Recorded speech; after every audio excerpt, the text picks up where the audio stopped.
Before we talk about ionic bonding and how it works, we need to understand cation and anion charges, okay? So for this, get out your handy dandy periodic table and your lovely common ions reference page, right? Because this will help you when we're trying to figure out kind of what charge these things have, okay? So just a quick refresher, cations, right? The T in cations looks like a positive sign. That will help you remember that cations make a positive charge, okay? So these are positively charged ions. They're typically metals. Okay, the one exception to that is hydrogen. Hydrogen makes a cation. And this means they lose electrons to get that positive charge, right? They're losing negative things, which gives them a positive charge. And on the complete flip side of that is an anion, right? So it's the exact opposite. These are going to be negatively charged ions. They're going to be non-metals, all right? And instead of losing electrons, they're going to gain electrons, right? These guys are gaining electrons because they're getting more negative, all right? And when we talk about ionic bonding, we're going to talk about we're talking about ions bonding together, right? So we're talking about cations and anions being attracted to each other, positives and negatives that are drawn together, that are attracted to each other, okay? So we have to understand this part, and we have to understand what charges these things take, okay? All right, so we are going to end up coloring on this periodic table to kind of show what the heck is going on, but to simplify it, and because I want to kind of draw stuff out for you, I've made a very simple version of the periodic table, okay? Now I just kind of put in some random elements within each column, okay? Just because we're gonna look at their Lewis dot. Obviously this is not every single element. You can figure this out, okay? All right, so to understand this, we need to understand Lewis dot structures, all right? So if we remember our Lewis dot structures, that shows us just our valence electrons, okay? And you can figure that out by counting across your periodic table, right? So anything in your column 1, your alkali metals, have 1 valence electron, right? 1. If you go to your next column, this is column 2, so they'll have 2 valence electrons, 1, 2. Then we're gonna kind of skip over these guys for a second. Okay, skip over your transition and your intertransition metals just for a minute because they're weird and they transition between what charges they can take, okay? So you go 1, 2, then you're gonna have 3 with aluminum, 4 with carbon, 5 with phosphorus, 6 with oxygen, 7 with chlorine, and last but not least, your noble gases have 8, or helium's the one little weirdo that has 2. Okay, but he's happy and full in his first shell, right? Krypton also has 8. I don't know why I drew another one there. All right. Okay, so this is just showing valence electrons, right? And from the octet rule, what that tells us, okay, is that atoms want to be stable. Okay, and to be the most stable you can be, you want a full valence shell, okay? Every atom wants to look like this. They want to have a full valence shell with 8 valence electrons. So now we just figure out what's the easiest way for atoms to get 8 valence electrons, okay? And we'll start with chlorine. Chlorine right now has 7 valence electrons. It wants 8. So it has 2 options. Option 1 is it can get rid of all 7 of its valence electrons. Or option 2 is it can just gain 1 electron from somewhere. Okay, and that's much easier. So chlorine is going to take an electron from somewhere, okay, and gain 1 electron. That way it has a full valence shell of 8. Okay, oxygen has 6 valence electrons. It has 2 options. It can get rid of all 6 of its valence electrons, or it can gain 2. It's much easier to gain 2 than it is to lose all 6. Okay, so oxygen's going to gain 2 electrons, and now it has a nice, full, happy valence shell. okay? Phosphorus, same thing, right? It has 5. So is it easier to lose all 5 or is it easier to gain 3? It would be less work to gain 3 than to lose 5, okay? So then you get to carbon. And this is weird, right? Carbon's the weird one because it has 4. So is it going to be easier to gain 4 electrons or is it going to be easier to lose 4 electrons? What the heck do we do, right? Because it seems like it would be an even amount of work to either gain 4 electrons to have that full shell or to lose those 4 electrons. So typically this column, at least above the stair step, right? Your stair step here, my beautiful picture here. Okay, so above the stair step, typically, you're going to have covalent bonding. And why? Because this is right in the middle. It takes a lot of effort and energy to lose 4 electrons. It would also take a lot of effort and energy to gain 4 electrons. So it's not going to typically make ions. So this guy, not really going to do that. It's going to bond covalently, not ionically.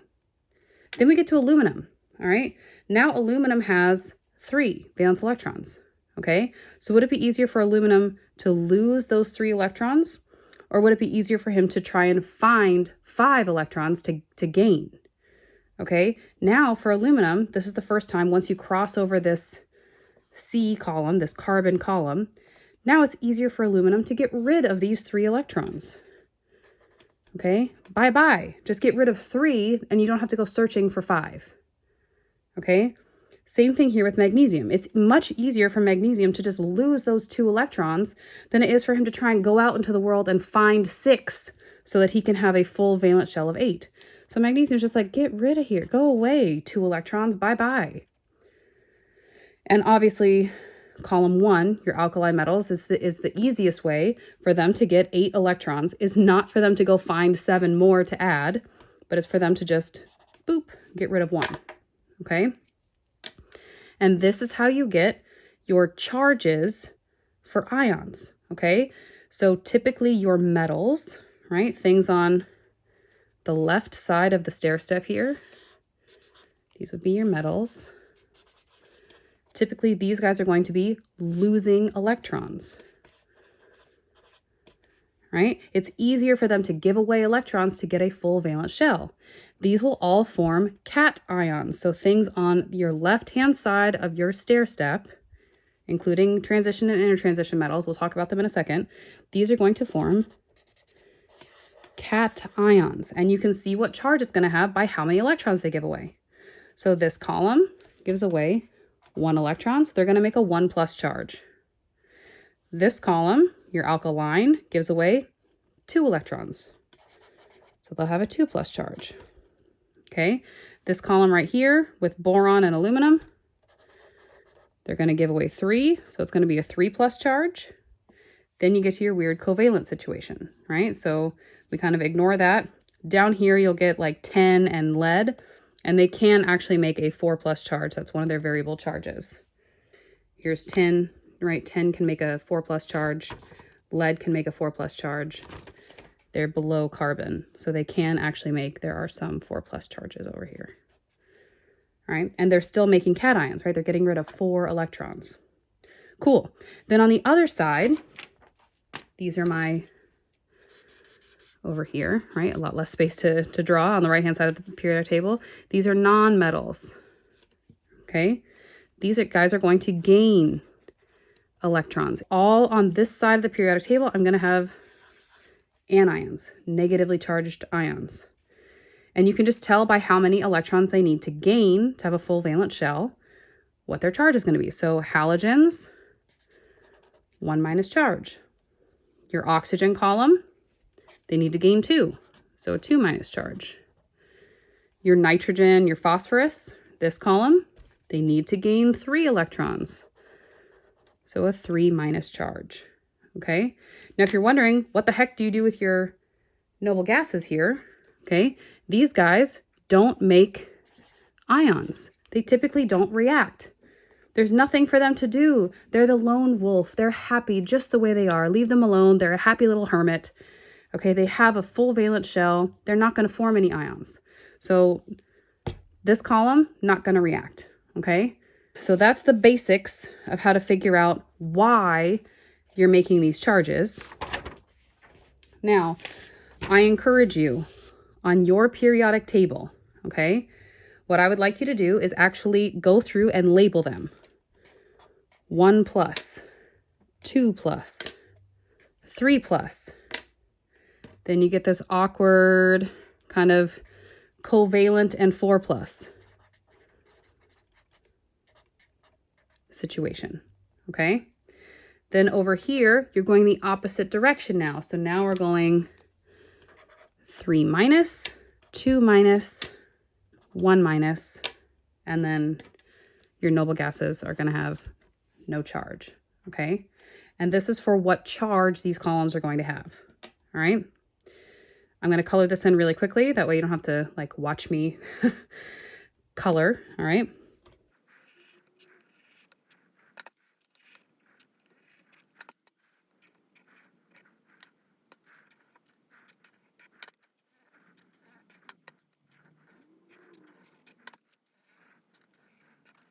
All right, so the reason I did it like this, okay, is actually because of the stair step, okay?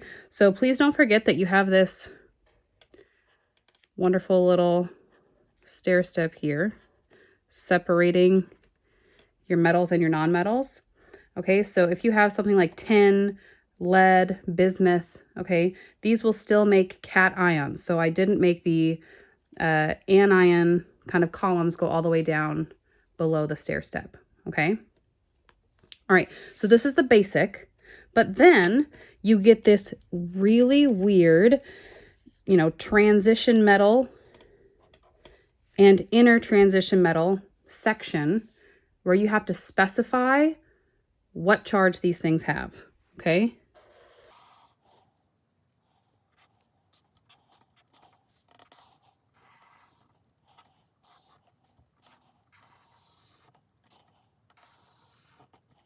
So in this section right here, your transition and your inner transition metals, okay, and these kind of heavy metals over here like tin and lead, you must specify the charge with Roman numerals.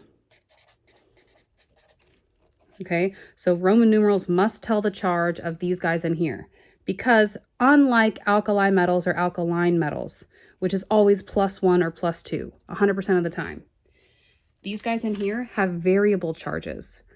If I'm talking about copper, am I talking about copper with a +1 charge? Or am I talking about copper with a +2 charge? I don't know.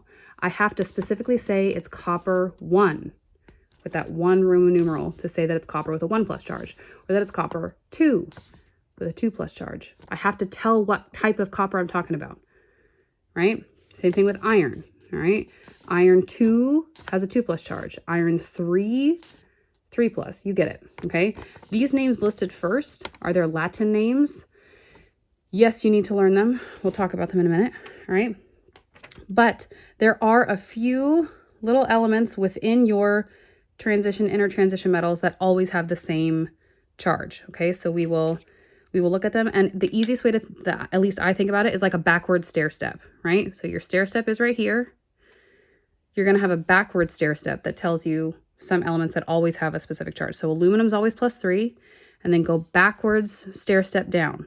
So we're gonna go +3 here, diagonally down, backward stair step. You're gonna have zinc, which is gonna be orange, which is always a +2.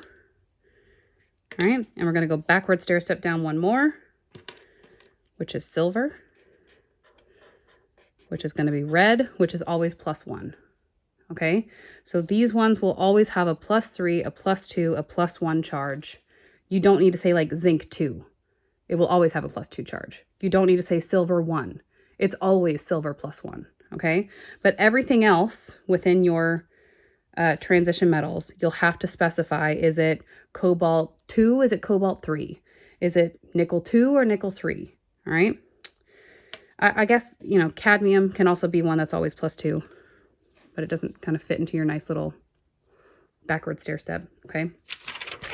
We do list it though for you, cadmium, always +2. So if you wanted to, here's another orange guy, okay?